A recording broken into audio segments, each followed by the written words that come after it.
Hey, it's Juliana, and welcome to my first ever YouTube video. Today I'm joined by Fern, my beautiful little squishmallow, and Egg. This is Egg. He's behind me, holding me up emotionally and physically. And today, for my first video, because of course I am, I'm going to be, oh, are you coming to join me? Hi, hold on. This is my kitty. This is Noelle. Can you say hi?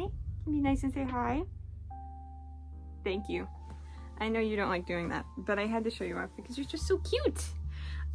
Anyway, today, for my first ever YouTube video, I am going to be exposing myself to everyone on the internet, because today I'm going to be going through my Wattpad library.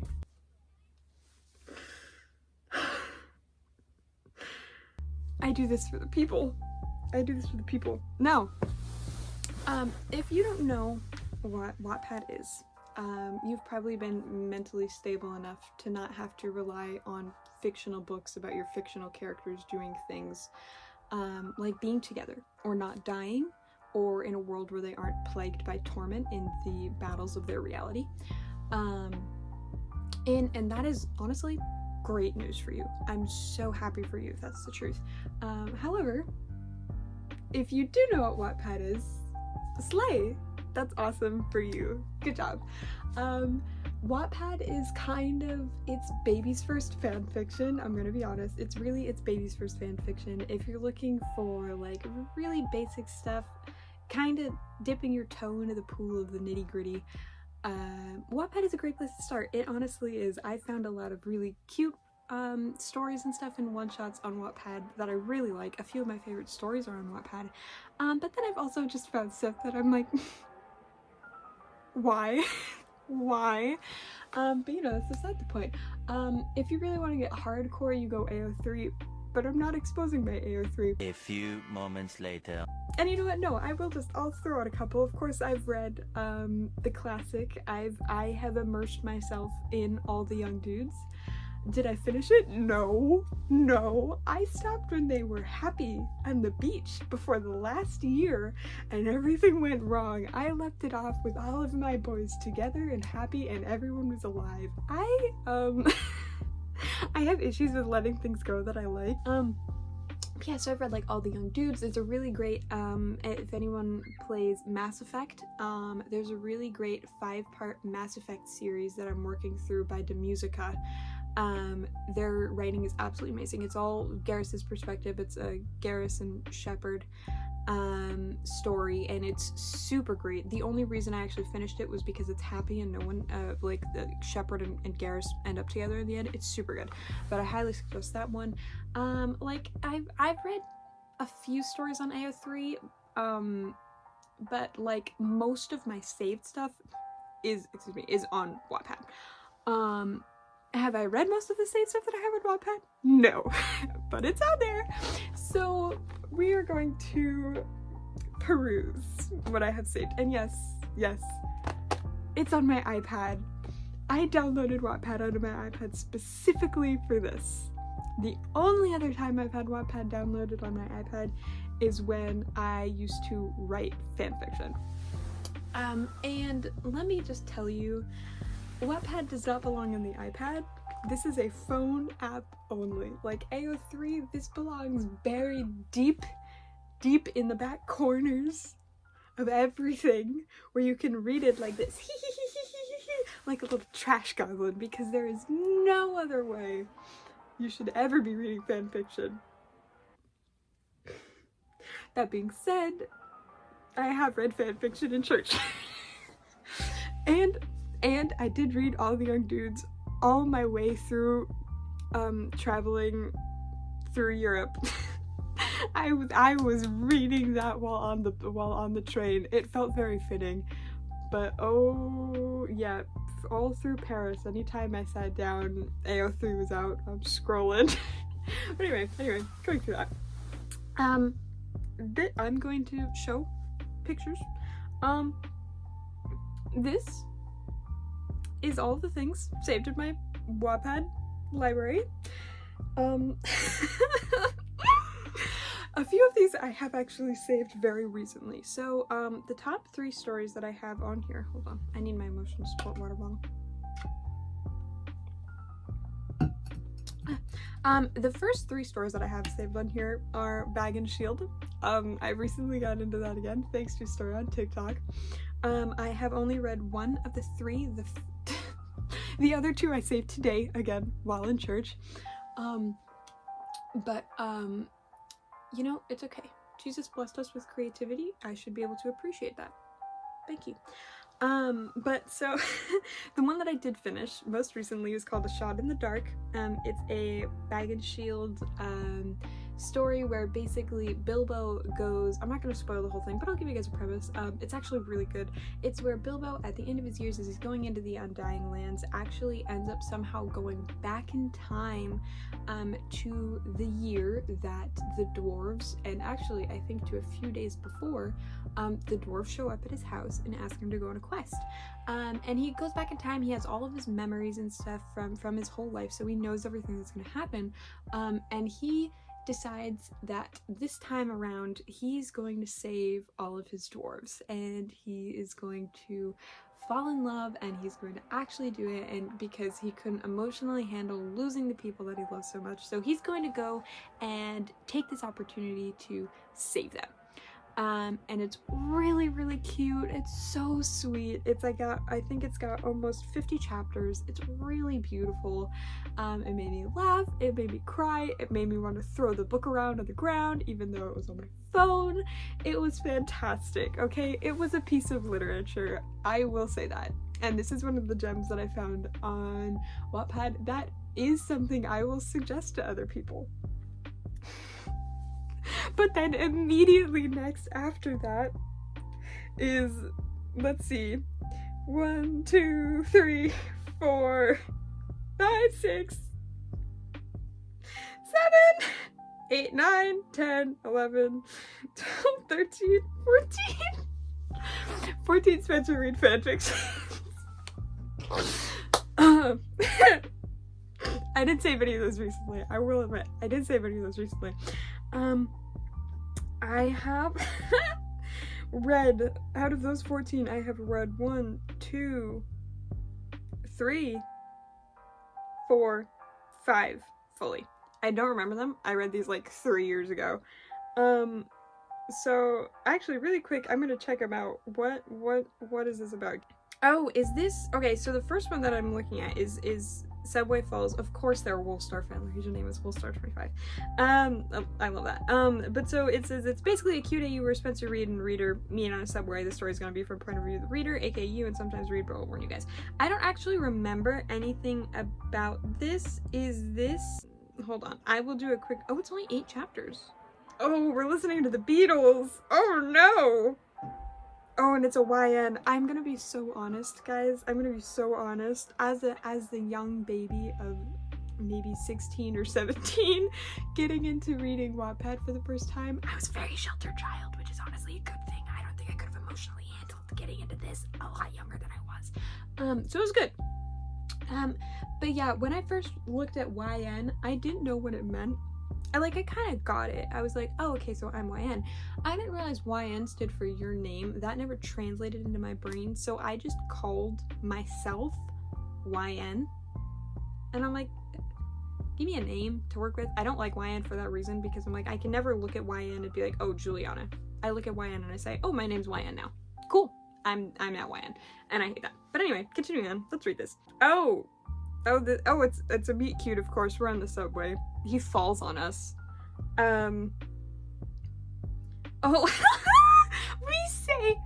we say, well, Spencer Reid, it's all good in the hood. I am a white woman. You would never catch me saying that out of my mouth, ever. Oh! How did I read this with a straight face? This is so cringy. No hate to this person at all. This is just so... Oh no, we're finishing his sentences and we're listening to more Beatles. I'm so glad this is so short. Oh my gosh, we're Hotch's younger sister? I forgot that. Ooh! We're a pick-me!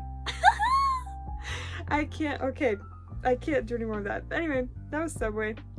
They maybe uncover more than they hope to, and she might just capture the affection of a certain young agent. Of course we do, because that's the way this works. Sorry, no hate, no hate, no hate. I'm hating because it's really embarrassing. Oh my gosh, our face claim is Emma Stone.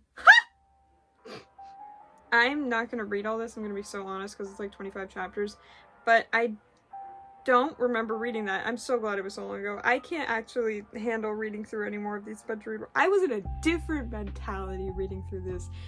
I'm gonna be...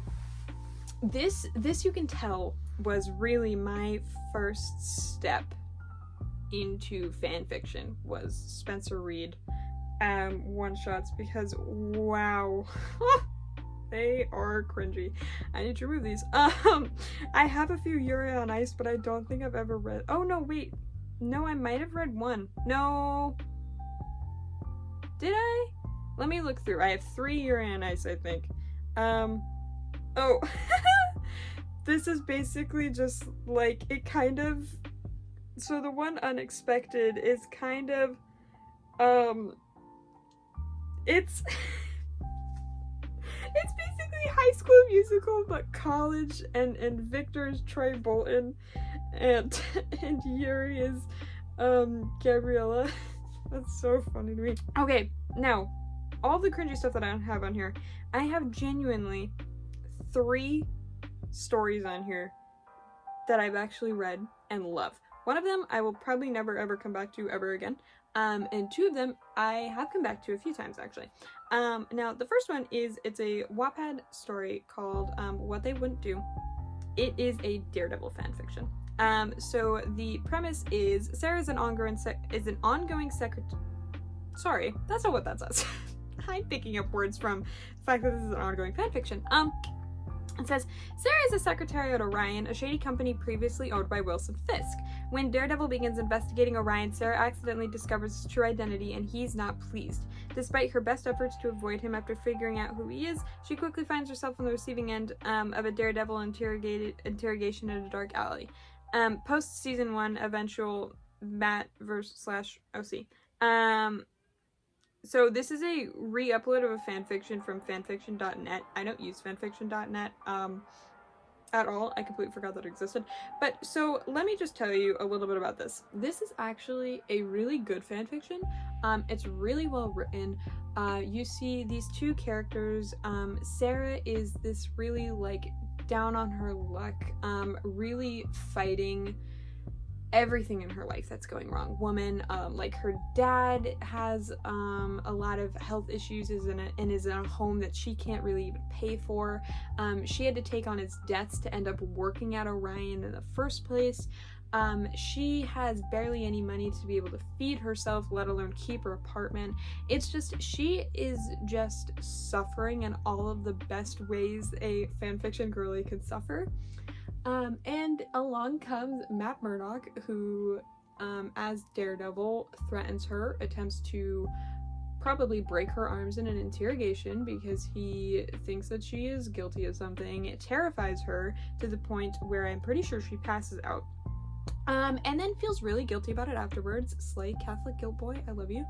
And it's just this really good fanfiction of the 2 of them really just kind of like meeting with their barriers and them slowly breaking down into like, I don't trust you to it. You know what? You're one of the only people in this world that I do trust, to the point of, hey, maybe we could actually be together, kind of fanfiction. And it's really, really sweet. But there are 2 things about it that I don't like. One, there are 49 parts to this. The last time this was updated was in 2023. But so it's been updating for forever, and it's still not done. The last time it was updated was over a year ago. Okay? First of all, that frustrates me. I'm not hating on the person who's uploading this. Maybe they're busy, maybe they've forgotten about it. But like, it's if you're gonna commit to doing something, do it fully. I mean, I can finish it on fanfiction.net if I wanted to, if I could even find it, but I don't even think I want to at this point, because also the second thing that frustrates me is this is one of those stories where every time something good happens, a catastrophe happens that just tears these people apart. And it's like, I don't remember all the parts, but like, every time like Matt and Sarah would get together, something would happen that would drive them away again, or some bad thing that would happen would force something bad, even worse, to happen. And it was just this escalation of, okay, well, something good's gonna happen, we all know what's gonna happen next.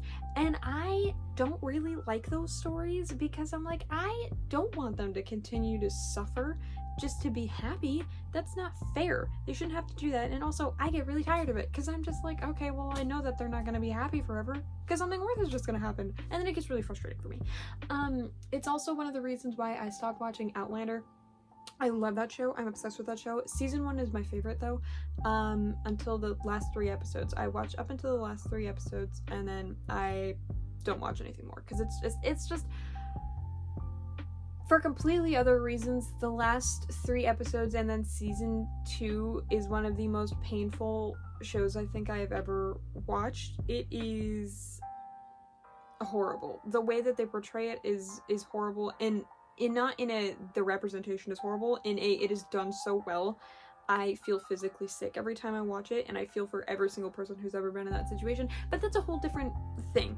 I stopped watching Outlander after, I think, maybe getting around season 4 and realizing, oh, this is just going to be a repeating cycle of they're happy, something terrible happens. They're happy, something terrible happens. Because these people are like Job.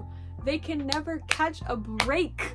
They kiss, their whole world starts burning to the ground. They have a child, she has to go forward in time. They finally see their entire family again, and like a meteor falls from the sky and kills half of them. Okay?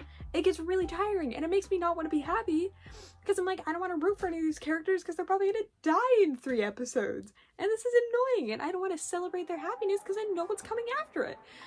But anyway, so it just got really frustrating. But what I did read was really good, and it was a great fan fiction. So there were those things that upset me, yes, but it's one of those things where I'm like, if I stop at a certain point, I could really get into this and enjoy it a lot. And it's good. But yeah, so like that's what I suggest, but do know if you are interested in reading it, it's really, really good. There is lots of mentions of violence and stuff, and abuse and addiction and substance abuse and stuff. So there is mentions of that, so do be warned. But also know this isn't finished, and I don't know if it's ever going to be finished. So if you want to look for it, apparently it's on fanfiction.net, but if you just want to read it where it is, it's on a cliffhanger. The last chapter I read it was on a cliffhanger. But anyway, moving on from that, the other 2 fanfictions I have read on Wattpad that are absolutely amazing are both by the same writer, and they are dramione fanfictions. They're the only dramione fanfictions I have ever actually read, and they convinced me dramione is one of the best ships in the world. It's one of my favorite Harry Potter ships because of these 2. And so the first one is the Gloriana set, and the second one is the Darkwood Wand by Thebemoon. And they are not sequels, they aren't together at all. They're 2 separate stories, both about Hermione and Draco coming back to school after the war, and kind of starting over a little bit. So in the Darkwood Wand, there is 69 chapters. I'm sorry, that was so immature of me. There are 69 chapters, said with a totally straight face of a very mature woman. There are 69 chapters. And it is complete, which is really, really nice. But so basically, the Darkwood Wand is Draco Malfoy's history of poor decision-making continues after the war when he returns to Hogwarts under strict probation. Bored and restless, he decides to cast the infamous Vanishing Cabinet spell to link his bed with the bed of a willing witch. But something goes horribly wrong. Instead of the buzzy flirt Draco's been secretly meeting, his bed keeps delivering an extremely unamused Hermione Granger. So begins Draco's travesty of an eighth year, where nothing goes as planned, and good deeds never pay. His mother allows him daily prophecies of doom, a rabid she-weasel stalks him through the castle, and his mad roommate from Durmstrang plots to avenge the Dark Lord. Each day, Draco struggles with his worst nature and often loses, and every night brings Granger back again, wreaking havoc with his body and mind. Draco is convinced he is headed straight to Azkaban, and he's almost looking forward to the trip. It is, let me just tell you, it is so good. I am not a smut girly. I don't do that. I like the, I love the build-up of tension until they get together. It's really good.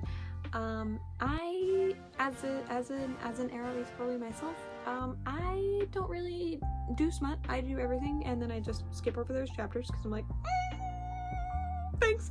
And then, you know, once that's done, I continue reading. And that's the way that I consume my fanfiction, which is a totally valid and very enjoyable way for me to consume fanfiction, and it makes me love it even more. But this is, it is mature.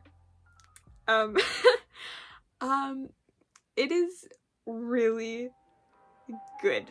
I love all of the characters in this. Ron, of course, is annoying and jealous over the fact that these stories make me hate Ron, but then when I go back and reread book Ron, I remember why I love him so much. So, you know, I can still find the charm in loving him, but absolutely hate him in these because he's just a whiny, like red pill podcast male, and it's gross. So if you like Ron, don't read these because it makes him out. He's like movie Ron in these, if we're gonna be honest. But in this one, like, you have Harry, I think, is an Auror now, and he's really overprotective of Hermione. Ginny is an Auror. She also is like, she becomes basically like Mad-Eye Moody of Hogwarts, which is very iconic of her. I love the way that she's written. All of the characters in this are written beautifully. Thebemoon does a great job of really picking apart these characters and making them feel real and true to themselves in the book, but also changing them in different ways. It's really, really good. It's the kind of forced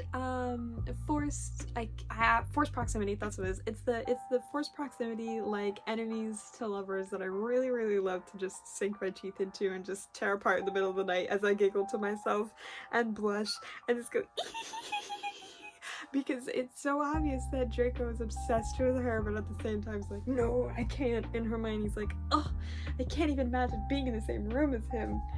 But, I mean, he does look kind of cute though. So it's really, really funny, and I love it. There are mentions of, like, essay and stuff, and not mentions of, like, I don't actually remember exactly. I think there are trigger warnings in the book when it happens, but I think something along those lines does happen, or it attempts to happen. So there are darker themes in this book. It doesn't shy away from also, like, trauma that they went through in the war and stuff, so it doesn't really pull away from that. But it does a really good job weaving it in. And making it really good. So this one I do highly recommend. Every time I see someone being like, oh my gosh, what's a good, like, dramione fic, I always recommend Thebemoon's Darkwood Wand and the Gloriana set. And the Gloriana set, also one of my favorites, as I've said. Absolutely amazing. It's super cute. It's absolutely adorable, and I will just read you the description quick before we go into it more. So, okay, it says, the war is won, and Hermione Granger is back at Hogwarts as an 8th year, feeling reckless and determined to shed her prim bookworm persona. Also returning is Draco Malfoy, universally hated, but is determined to restore his family's name. Hermione's hopes for a quiet school year are quickly dashed as she contends with mischievous first years, who, by the way, absolutely adorable. I love these kids so much. They're called the Squeaky Mice. That's what they call their little club. They're so cute. And they are like Fred and George if divided and put into tiny bodies of little children. They're amazing. Killer plants, enchanted hair accessories, a totally inappropriate moaning myrtle. Slay. renegade Death Eaters, a nice vampire, poorly named study group, and a depraved party, and mysterious, threatening blood messages on castle walls. We have redemption, partial redemption, and sadly or hilariously, no redemption at all. Throw in a snarky, disturbingly attractive Draco with his own secret agenda, and we have a very slow burn dramione with a side of whodunit. Yeah, so this one is really, really good. It has a really nice mystery going on. It's kind of a little bit like in book 2, how they have the, like, everyone's like, oh my gosh, who opened the Chamber of Secrets, except all of a sudden, like, blood messages are showing up in the walls. The twist is really, really good. It's super good. Hermione basically comes into school being like, I am done being the one who helps everybody out. I'm not giving anybody answers anymore. Or, I mean, like, you know, not in, like, a mean way, but kind of just like, I'm gonna focus on me for once and do what I want to do. So she starts like girl bossing her way through school. She's wearing the outfits that she wants. She's feeling cute. She's feeling confident in herself. She's got her stuff laid out. She knows what she wants. And then all of a sudden comes along a pathetic and grumpy man in the form of Draco Malfoy. And it just gets really fun from there, because, you know, they both hate each other, and then eventually end up not so much hating each other. Draco gets a little possessive, but it's kind of attractive, because it's a fanfiction. And it's just fun. But, yeah, so this is also one that I highly suggest. Always. Thebemoon just has a great way of writing. This one is actually really funny, because in contrast to the Darkwood Wand, Ron stays the same through both of the two different fanfictions. He just remains being a whiny, disgusting slime of a human. He at one point actually traps Hermione in the burrow, refusing to let her leave because he found out that she and Draco are potentially seeing each other, and he gets really upset and jealous over it. Which is, you know, a little immature of you, buddy, but whatever. But in this one, Ginny is totally different from how she was in the Darkwood Wand. She is super confident in herself, a lot like Hermione. She really encourages Hermione to pull herself out of her shell more. I don't remember if she's going out with Blaze or not. She might be. She's like super fun. She loves to party. She loves to hang out. She's willing to throw down for anyone who hurts her friends. I love it so much. The energy is great. Slughorn comes back. The Slug Club starts back up again. Hermione starts her own study group. It's so much fun. It's really, really cute. There are, again, more mature themes in this, not just in terms of smut, but also like not great mature themes that are covered. I think trigger warnings are put in, but I could be wrong. It's been a little bit since I read these, but again, done fabulously well, absolutely amazing. But so now that I've talked about the good ones, the cringy ones, I am going to, for you guys,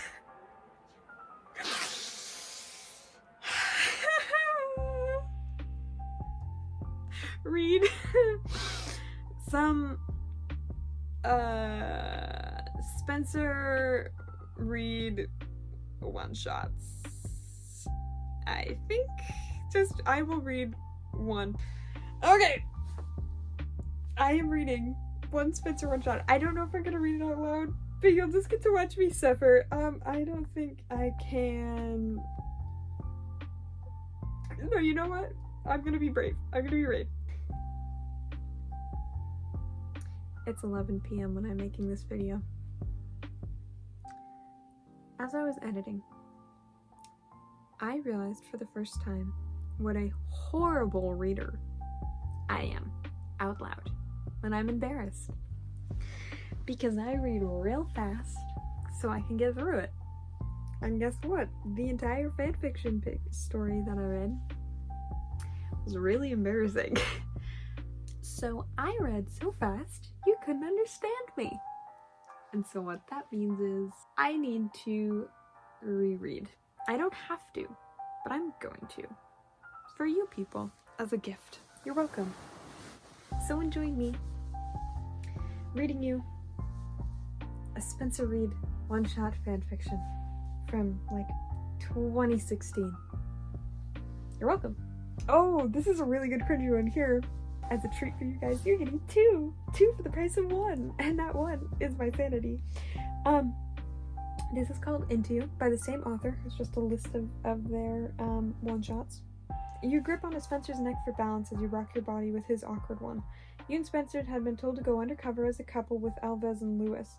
Bad pairings, but it worked out as you'd gotten a little drunk. Not much, but enough to make you loose with the music. Oh my gosh, it's based on the Ariana Grande song Into You. Sorry, they also wrote the lyrics in between this.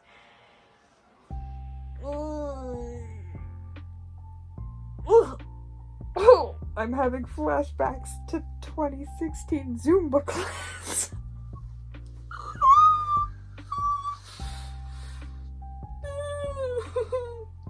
Here's the cringe, I promised you guys. Here's the cringe. I hope you like it.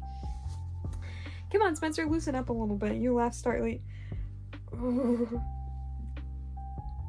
You softly started to grind on him. This is not consensual. I do not consent. I do not consent. Get me out. Please get me out. Free me. Wyan, I don't think that's a good idea. You thought about the consequences. You had a boyfriend, but that wasn't working very well. What? You were never home enough to see him, and it was starting to annoy him. You'd always had a crush on Spencer, always, but things could never go you guys' way. You're worried Anthony might find out? You bit your lip waiting for a response. Girly pop! You can't just cheat on your boyfriend!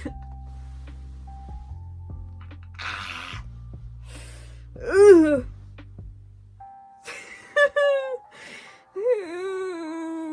Oh my gosh, there's an Anthony Padilla comment in here. I love Smosh. I love that Smosh is perforated to all things. More Ariana Grande lyrics. Yikes, a little bit cringe. Whoa. Sis. Girly pop. Again, not consensual. Just touch me, Spencer. He won't know. You place his hands on your sides, watching for Alves and Lewis. Are you sure? You smile, nodding. Spencer starts...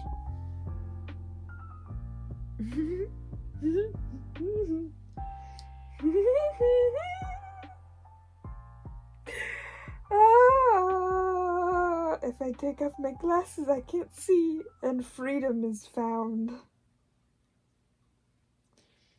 Spencer started rocking his hips with yours. And he let a groan escape from his pink lips. You blush at the sound, but you act like you didn't hear it.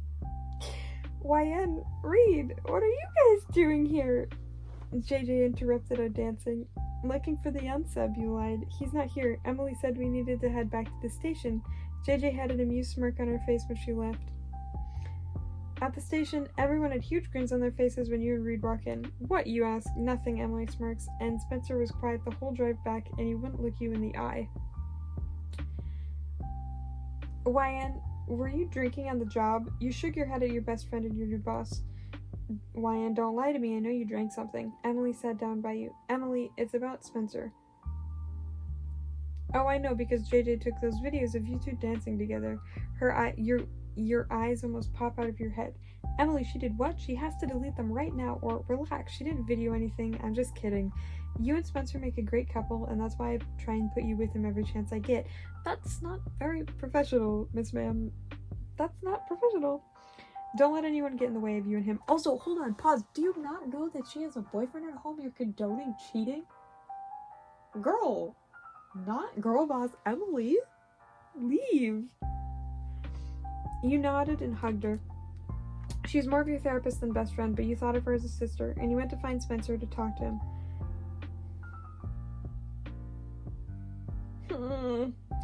You found him staring at the board trying to figure out the unsub. Hey, what did you find? Spencer said nothing and continued. So that's how you're going to be? You crossed your arms and he turned around. I think you know what the trigger was. You frowned at his absent mind. I think I know what the trigger was. You frowned at his absent mind. You can't stand seeing him upset with you. He knew this, but he wasn't trying to hurt you. Spencer, if you're mad at me, you can just tell me. I can handle... Oh, hold on. Pause. I need water before I read this.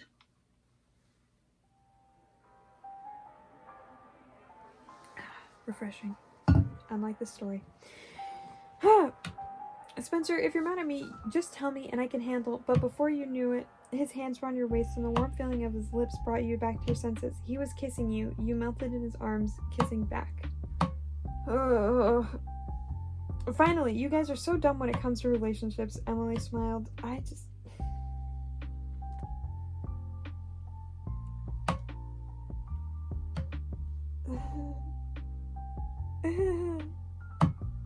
Oh! You know what? I'll go for a nice little ex-reader boy. I'm really... These are cringe, but I'm having a lot of fun reading them, so I'll read one more. I'll read one more just for you guys. So, it's Christmas boyfriends. Summary is Spencer and reader ex-boyfriend meet for the first time during Christmas holiday. They're slate smut, apparently. Cool.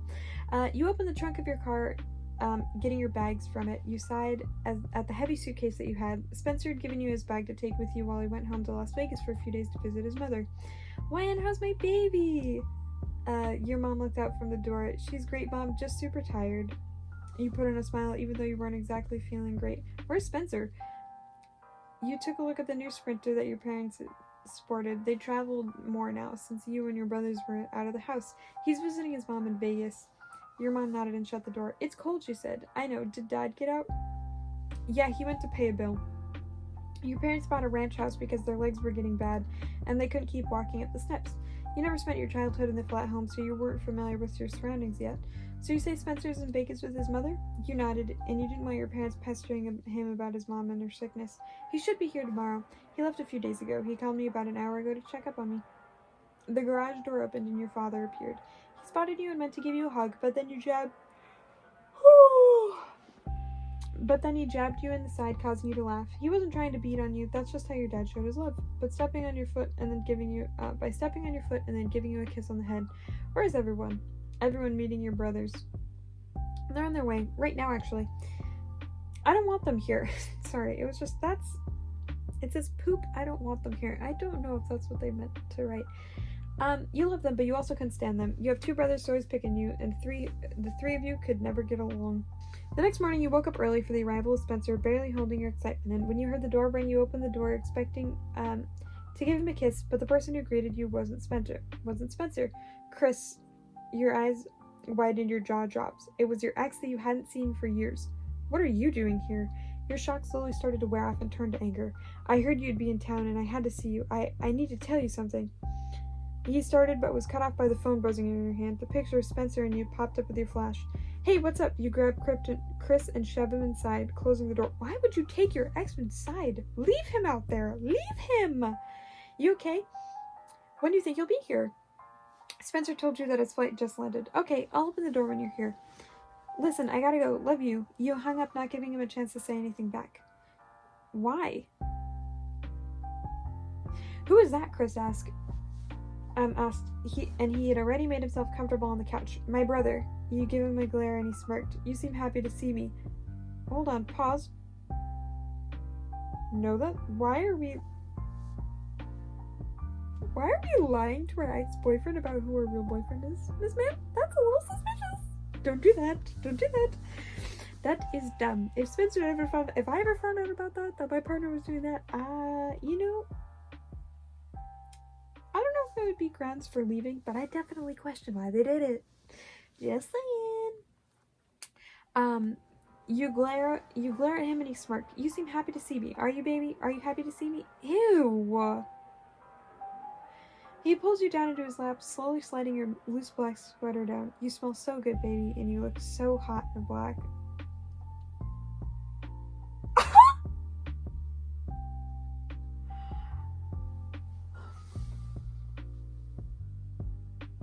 Hell hath no stupidity like the audacity of man. Huh. Chris was always a rough personality, while Spencer was softer. No, Chris is not a rough personality, girly pop. That is a man who does not respect boundaries. Girl. Stop him. Oh, my lord. Chris jerked your head back with a soft pull of your hair and captured his lips on your neck. Ew.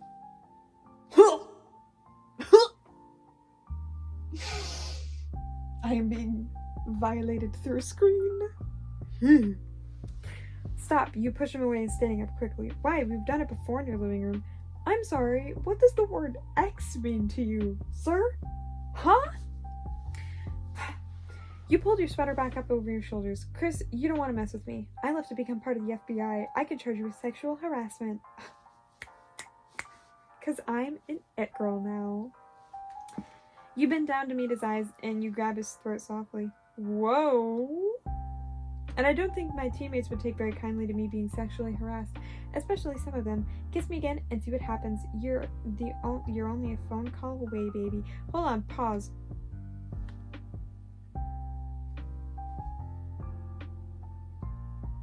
That felt really uncomfortable. Y'all have some unresolved tension here. I don't really like what's happening.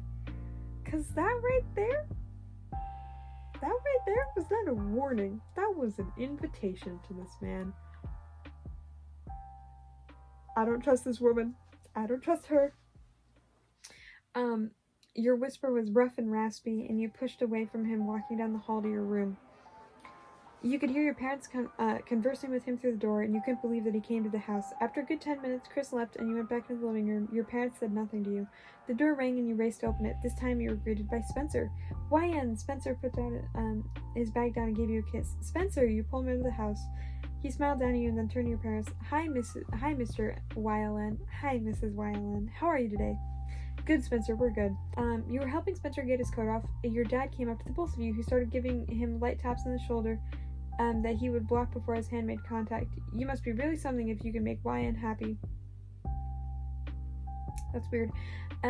She loves you, and that's my little girl. I want you to protect her, alright? Yes, sir, I understand. Spencer looks at you with passion. So much passion that you thought you were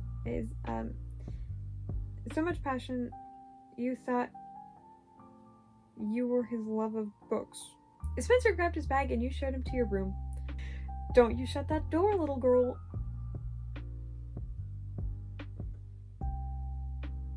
I'm so glad my dad does not call me a 22-year-old woman little girl, because that would make me really uncomfortable. No hate to anyone whose dad does. I just want to dissolve like candy in the rain. You giggled and pressed a kiss to Spencer's lips. Were you okay earlier? You sounded off. I'm fine. I just wanted to have my baby back in my arms. Ew! That's not your child. Ooh, I am cringing on the inside. And on the outside. Spencer blushed, kissing you on the forehead. After dinner with your family, including your brothers, you made cookies with your mom while your brothers and dad were playing Madden. Does Spencer not like sports? I'm sorry, just because he's a man does not mean that he likes sports, Girly Pop. What are these stereotypes? No, he just isn't into them. He's had some bad experiences. You look at Spencer, who's watching them play. Tomorrow's Christmas, and Chris said he was going to stop by. Oh, Mom said that. Okay, so the mom said that. What, Mom? No, you look at her. I don't like him as much as you do, but I'm being nice. You sighed putting the tray in the oven. You cuddled up with Spencer as soon as your parents went to bed, and your brothers went back to their hotels. Are you sure you're okay? Spencer's soft voice took you out of your thoughts tomorrow. Yeah, I'm fine. Why? You just seem really down. I don't like for my love to be down. That's weird. You smiled up at him, moving...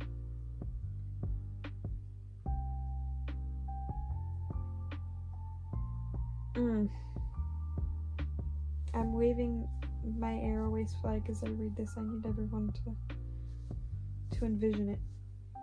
You smiled up at him, moving to straddle him. His hands instantly went to your waist, and you leaned down to kiss him. Let's go to my room. He follows your request, and it took the two of you to your room. It was already late, but the two of you stayed up, trying not to make any noise while you made love. It never occurred to you that you should tell Spencer about Chris. It wasn't your main priority. Girly Pop, it really should have been. YN, Spencer, wake up, it's 10 o'clock and I'm making breakfast. Your mom called through the door. You sleepily woke up, feeling exposed and then suddenly remembering last night with Spencer. Merry Christmas, YN. Spencer was already awake, staring at your beautiful YEC eyes. My YEC eyes. So pretty. Merry Christmas, Spencer. Your hands went to feel his face. You loved the feeling of his face. It was so soft. That's really weird. I feel... that makes me so uncomfortable. I'm gonna get up and get to the shower. Wanna join? You ask him sweetly. Of course, darling. I don't know if he would ever say darling. After you had a nice warm shower in your personal bathroom. Wow, you have a personal bathroom. Dang. You and Spencer went to eat breakfast. Babe, I gotta do something really quick. I'll be back. Spencer told you, on the way down the hall, your brothers were already eating and Chris was just seated on the couch. What are you doing here? Don't you have a family? I'm sorry. Why is this man just hanging around? Kick him out! I do, but they let me go today. Since we opened gifts early, Wyan, I have to tell you something, and I want your whole family to hear. Chris grabbed your hands and held them gently. Wyan, I'm in Christmas cut off by the sweet but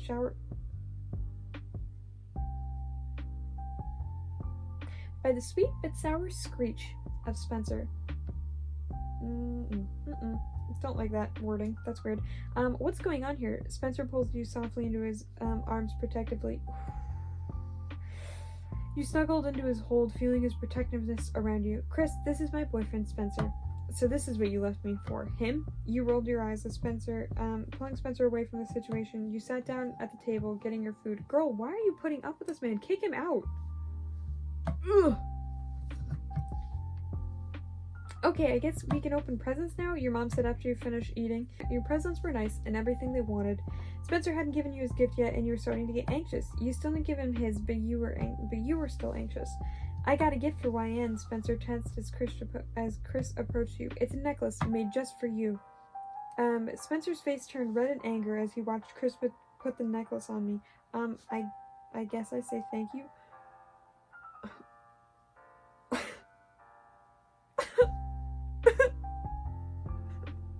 I am not YN. I do not claim to be here. This is insane behavior. Pause. Can we just talk about this for like 5 minutes? 5 seconds even. Give me 5 seconds of your time. This girl goes over to her parents' house. Her ex-boyfriend shows up. She tells him that her boyfriend is actually her brother for some reason. He tries to hit on her and non-consensually start kissing her. She then makes a threat that also sounds vaguely not really threat-like and more invitation-like, and then she leaves. He just leaves on his own volition, with the promise that he'll be back tomorrow. Spencer asks, hey, what's wrong? She says nothing, and then he just shows up to Christmas breakfast. Everyone's fine with it. Spencer's like, who's this guy? And he's like, yeah, I'm here to tell you I'm in love with you, girl. And Spencer's like, no, cause she's mine. Meanwhile, Wyanna is just like, oh, hee hee. I guess I'm just stuck in this situation. Like, no, girl, use your voice. You're not Ariel. Use your voice. You have one. You can say, hey, no, I don't actually want to ever see you again. I'm going to take out a restraining order on you. Please leave me alone. Because this is wild. And then the whole family can obviously tell that there's tension between this stuff happening right here, or at least I think there is because it's really weird. But then they just go back to having breakfast like it's fine, and then they open Christmas presents like it's fine. And then in front of everyone, Chris buys her a necklace, and not only that, she lets him put it on!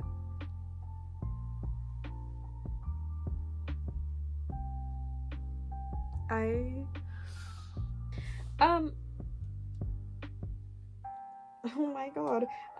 Okay, YN, it's my turn to give a gift to you. Spencer smiled. I bet it won't be mine, Chris snarled. I rolled my eyes, then faced Reid again. You made me so happy from the moment I laid eyes on you when you walked into that office. I knew that you would be the one I'd give up everything for.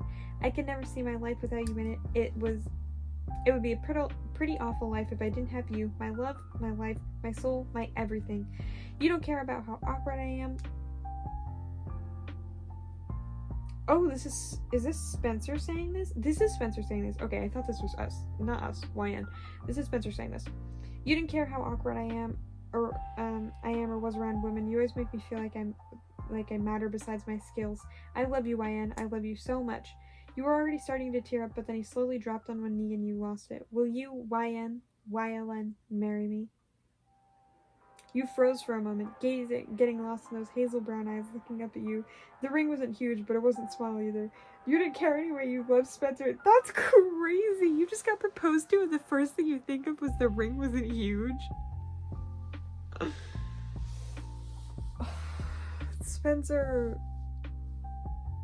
leave her. This is not a good woman. Of course I will, Spencer. He grinned, picking you up, kissing you deeply. Then he let go and slid the ring on your finger. He kissed you again while your family clapped.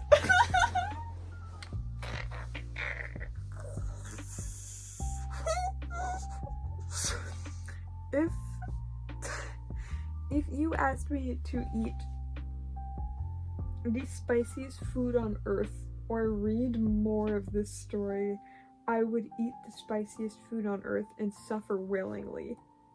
Because this is insane. Never mind, it just got crazier. It just got crazier. We have an update on the situation. After the family clapped about that, this feels like it was written by AI. Wait, let me give you your present. You wipe your tears from your face and stand back. I'm pregnant.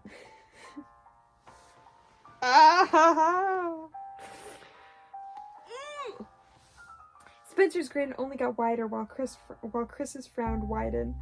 You know I'm a sucker for Christmas proposals, your big brother teased. You threw a pillow at him, laughing. Sorry, Chris, I guess you came a little too late. You hugged Spencer tightly. What is this?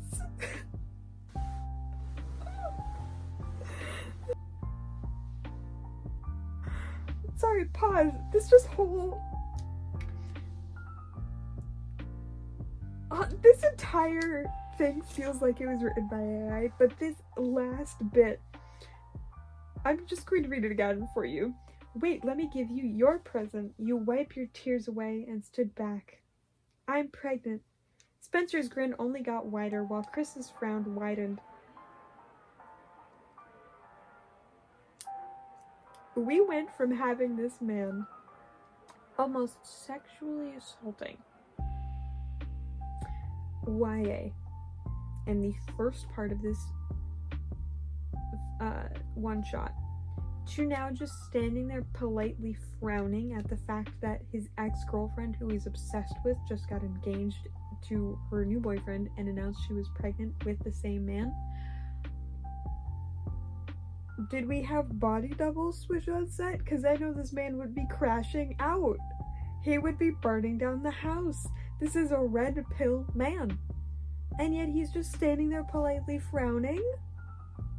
Where am I right now? I mean, I'm glad he's not crashing out, but what's with the personality switch, babe? Makes no sense. Also, the brother then going, you know I'm a sucker for Christmas proposals, and then you threw a pillow at him.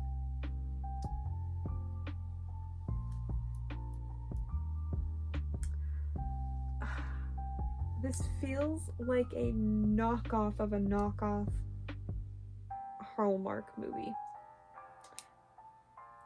And then to top it all off, you say, sorry, Chris, I guess you came a little too late, and then you hug Spencer tightly.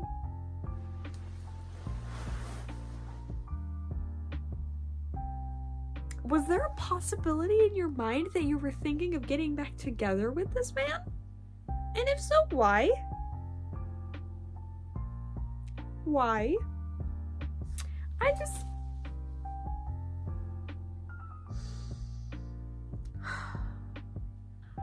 Anyway, that has been my little treat of you, inflicting various wounds upon myself of exposing myself. I hope you liked it so much, and we'll come back to watch my next video, which I believe will probably be something along the lines of reviewing more stuff, because I enjoy sharing my little funny thoughts and opinions with the world, and I will happily continue to do that. So if you want to tell anyone about this or about me, please don't make it the FBI or anyone that would put me on a watch list or in a mental hospital, because I like where I am just fine, thank you. And I don't know, it feels really cringy to say ring that bell, subscribe, like, so don't if you don't want to, because I hate the fact that those words just came out of my mouth. And I will see you guys later. Bye!